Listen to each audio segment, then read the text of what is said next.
फिर मैं बोलूँ मतलब रास्ता देखा हुआ लग रहा है, मैं आ रखा हूँ थोड़ी देर पहले। मैं गणेश जी ने मना करा कि बोला उन्होंने तुम्हारे लिए जल लेके आया, तुम ऐसा करोगे तो फिर महादेव कहते हैं तुमने कोई पाप करा ही नहीं था, तुम्हारे साथ छल हो रखा है, हैप्पी दिवाली। लेकिन इस बार दिवाली में कुछ भी हैप्पी नहीं हो रहा। क्या करूँ, मतलब घर जाने का कोई सीन ही नहीं हो रहा जब सब घर जा रहे हैं, और 3-4 दिन यहीं रहूँ लग जाते अच्छे से, मतलब 4 दीवारी के बीच। क्या करूँ सोच रहा था। देन आई डिसाइडेड कि मतलब कुछ समथिंग कुछ ऐसा करा जाए जिससे बहुत मतलब दिल को सुकून मिले। तो I decided to go to Trimbakeshwar, जो कि शिव जी के 12 ज्योतिर्लिंग में से एक है। तो मैंने अपने दोस्त को कॉल करा, मैंने बोला नासिक आता हूँ करके, फिर वी विल गो टू त्रकम्बेश्वर, मतलब ट्यूसडे या वेडनेसडे को प्लान करके। तो लेट्स गो टू नासिक। मुझसे ना मेरे साथ वाले बोले बस से आकर के स्कूटी में बहुत हो जाएगा, नासिक में बहुत दूर है करके। अब इन्हें कौन बताया उत्तराखंड से इतना हमारे लिए नॉर्मल हुआ। Let's go.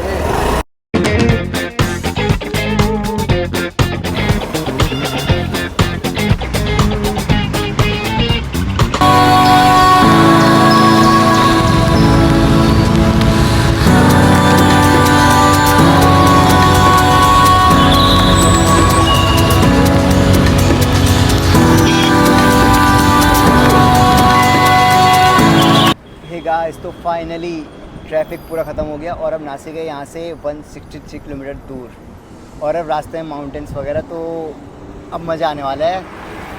अब करते 100 किलोमीटर और ट्रैवल करते हैं, फिर एक लेते हैं मस्त रेस्ट, फिर चलते हैं नासिक को। तो लेट्स गो अगेन।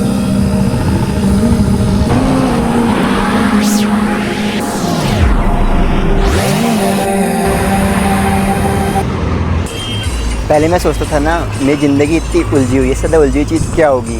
अब मैंने यहाँ की वायर्स देख ली, ये क्वेश्चन भी ख़त्म। इससे मतलब यहाँ दिख नहीं रहा, लेकिन यहाँ मुझे मतलब यहाँ से सीधे निकलना था, लेकिन मेरी मतलब डायरेक्शन इतनी वो है, मैं मतलब अपोजिट रास्ते में चले गया।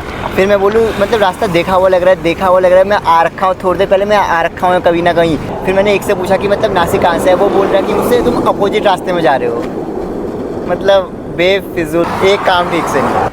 अब बचे हैं लास्ट के 50 किलोमीटर और बॉडी में 1% एनर्जी नहीं है। टाइड अब थोड़ी एनर्जी आएगी।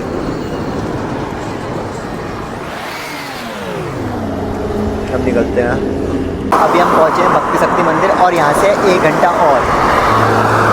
एंड मतलब यहाँ घंटी की इतनी प्यारी वॉइस आ रही है ना, दिल से मज़ा आ रहा है।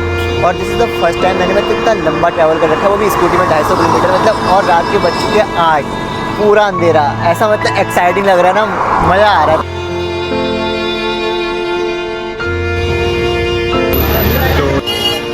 पहुंच चुके हैं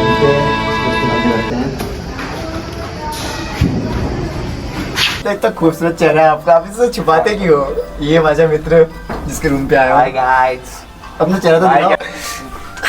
I am shy kind of person, so he is very introvert, you know। अभी थोड़ी देर रूम पे जाके बात करते हैं। तो इस रूम की सबसे बेहतरीन चीज़ ये मिरर।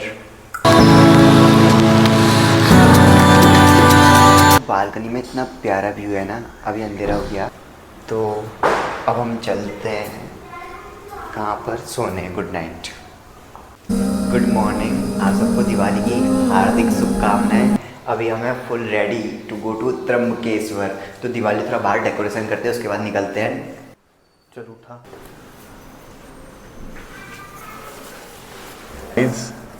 हम यहाँ पे लाइट कम थी, तो लाइट ऑन करने का बटन ढूंढ रहे थे हम, तो ये गधे ने ये पीछे वाली बेल दबा दी थी। अच्छा वो बाजू वाले अंकल आ गए थे, अच्छा हुआ हम भाग गए तुरंत, नहीं तो आज मार पड़ती थी इसकी वजह से। चल और हो गया।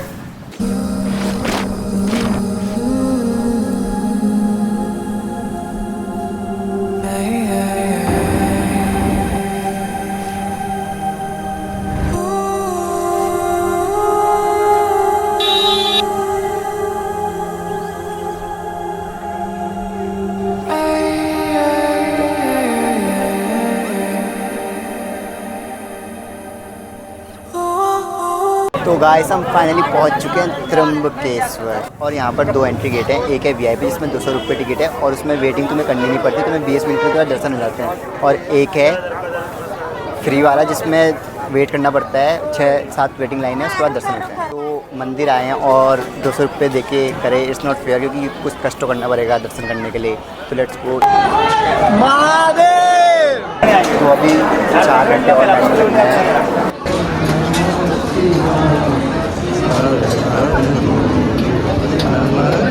तो यहाँ क्राउड बहुत है, 2 घंटे और लगेंगे, नहीं तो गूगल मैप की ज़रूरत नहीं पड़ती होगी। के लेन तो जो अपने आ रहे हैं इस पे उसे बोलते हैं, उसे क्या बोलते हैं? फिर ये सिंगल वाला लेन हुआ तो वो ग्रुप ऑफ लेन।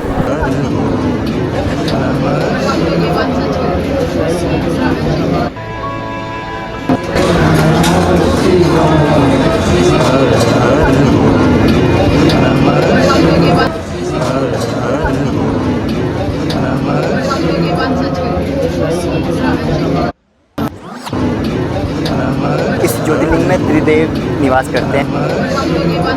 ब्रह्मगिरी पर्वत में एक बार पूरा पानी खत्म हो गया था, तो फिर महर्षि वाल्मीकि वरुण देव को प्रसन्न करके बोलते हैं कि वरुण देव, मुझे मतलब हमारे यहाँ जल नहीं है तो हमें जल चाहिए। तो वरुण देव उन्हें वरदान देते हैं, तुम एक गड्ढा खोदो, वहाँ पर वहाँ का जल कभी भी ख़त्म नहीं होगा। और एक बार जो अन्य ऋषि मुनि हैं, उनकी जो पत्नी वो जल लेने जा रही थी और कोई नन्हे बालक भी जल लेने आ रहे थे, तो जो नन्हे बालक वो पहले पहुँच गए। और फिर जो महर्षि वाल्मीकि की पत्नी थी, उन्होंने बच्चों को पहले बढ़ने दिया क्योंकि वो पहले पहुँचे थे। ऋषियों की जो बीवियाँ थी, उन्होंने अपने पतियों को बड़ा चढ़ा के बोला कि मतलब हमें जल नहीं बढ़ने दिया वगैरह वगैरह, कि उनके पास वो है। तो इस पर जो अन्य ऋषि थे वो सब गुस्सा हो गए। तो फिर जो अन्य ऋषि हैं ना, उन्होंने गणेश जी का तप करा, उन्हें प्रसन्न करा, उनसे वरदान मांगा कि जो ऋषि वाल्मीकि है उनको अपमानित कर दो और उनको विलेज से निकाल दो, मतलब जो पर्वत था वहाँ से निकाल दो करके। तो फिर गणेश जी ने मना करा कि बोला उन्होंने तुम्हारे लिए जल लेके आया, तुम ऐसा करोगे। गणेश जी ने मना करा, लेकिन वो जो ऋषि थे वो सुन ही नहीं रहे थे। तो फिर गणेश जी गौ माता का रूप लेके ऋषि वाल्मीकि के खेत में जाते हैं, और जब उन्हें ऋषि वाल्मीकि अपने खेत में देखते हैं गौ माता को, वो उन्हें खाना अन्न देने जाते हैं। और जैसे ही वो गौ माता अन्न खाती है, गौ माता मतलब वहीं मर जाती है। जैसे अन्य ऋषि देख लेते हैं, वो बोलते हैं तुमने गौ माता का अंत करा है, तुम्हें गांव से निकालो। फिर ऋषि मतलब वाल्मीकि इतने परेशान हो गए कि क्या करूँ करके फिर वो गांव से निकल गए। फिर ऋषि वाल्मीकि इतना कठिन तप करने के बाद महादेव को प्रसन्न करते हैं, और जब महादेव उनके सामने आते हैं, ऋषि वाल्मीकि महादेव से वरदान मांगते हैं कि मुझे गौ हत्या का पाप धुलवाना है करके। तो फिर महादेव कहते हैं तुमने कोई पाप करा ही नहीं था, तुम्हारे साथ छल हो रखा है। ऋषि वाल्मीकि मतलब क्रोधित नहीं होते, वो खुश हो जाते हैं, बोलते इसकी वजह से मुझे मतलब आप मेरे समक्ष प्रकट हुए, और जो गौ माता की हत्या ऋषि वाल्मीकि ने करी थी वो गणेश जी का रूप था। तो फिर ऋषि वाल्मीकि महादेव से वरदान मांगते हैं कि जो गंगा है उन्हें दोबारा पुनः पृथ्वी में लाया जाए करके। तो फिर महादेव माँ गंगा से बोलते हैं दोबारा पृथ्वी में आने के लिए। तो फिर गंगा माँ महादेव से बोलती है अगर आप आओगे तो मैं आऊँगी, अगर आप और अन्य देवता आओगे तो मैं आऊँगी। तो महादेव भी हाँ बोलते थे। तो फिर वही ज्योतिर्लिंग के फॉर्म में महादेव यहाँ प्रकट हुए।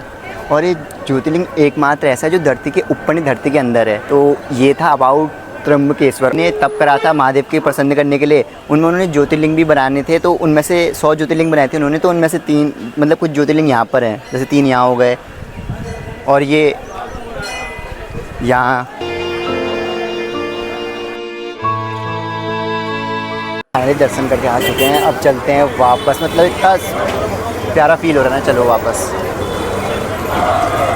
लगा। चलो गाइस अब हम चलते हैं घर को। इस तो जाते जाते हो गई बारिश।